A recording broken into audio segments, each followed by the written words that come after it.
Good morning, everybody. We just had a giant thunderstorm, rainstorm last night. And I wanted to show you something. So here's the middle pasture, there's that sinkhole. And this is the pasture where I originally made all the contour ditches and planted trees along the contours. So you can see right here, there's a ridge. And there's a sinkhole down there, my neighbor's property, and my sinkhole.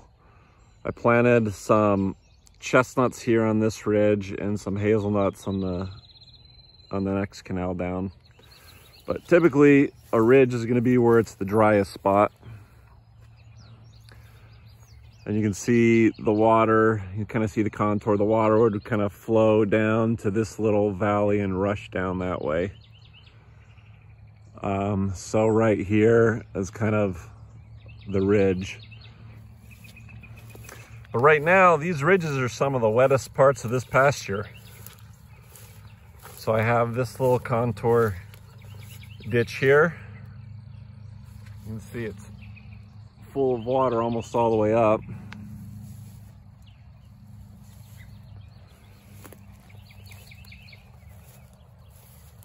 And we've noticed frog eggs in here. I think I might plant some cattails. I think they could possibly do well here. And 45 feet up is this next little ridge with a little bit bigger pond.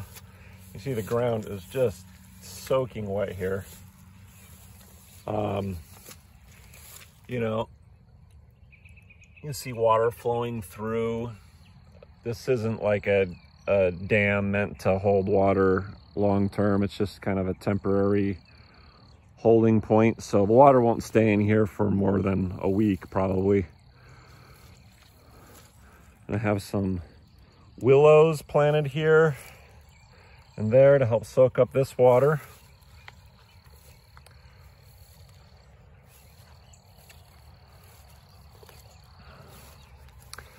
And then you can see here is the remnants of the pond that we built right up here that I'll show you in a minute.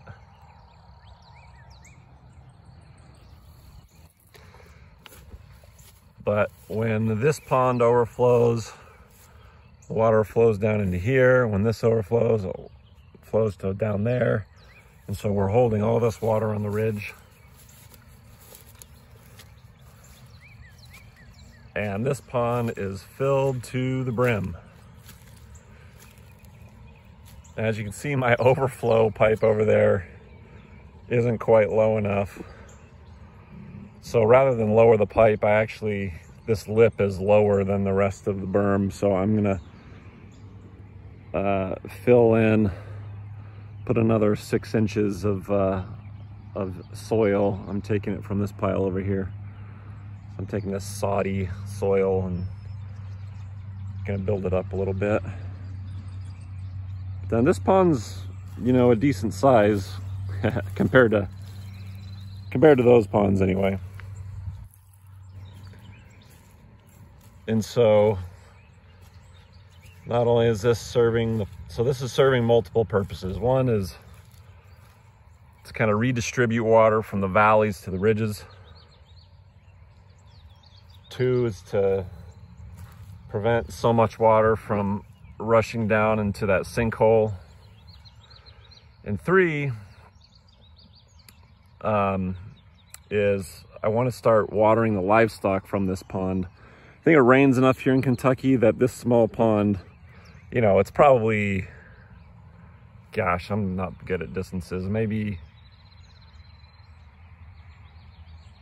20 feet across by 30 feet across, maybe at the widest. I don't know, maybe 30 by 30. But this pond, and it's about 4 or 5 feet deep in the middle, so it's got pretty steep sides. But I mean, this is enough water to gravity feed down this pasture and feed my cattle, water my cattle. And it rains, so I said I'll have no problem staying full. That'll help me get off the city water, which is very convenient, but you know, I don't want to be dependent on the municipal water. You know, we've had problems where the water's out for a day. Well, what happens if the water's out for a week? I want my cattle to die because of that. I guess fourth, it mirrors, or it, this is like a great mirror pond. So I'm thinking about putting some cattails in here, but I don't know. I've heard mixed things about cattails.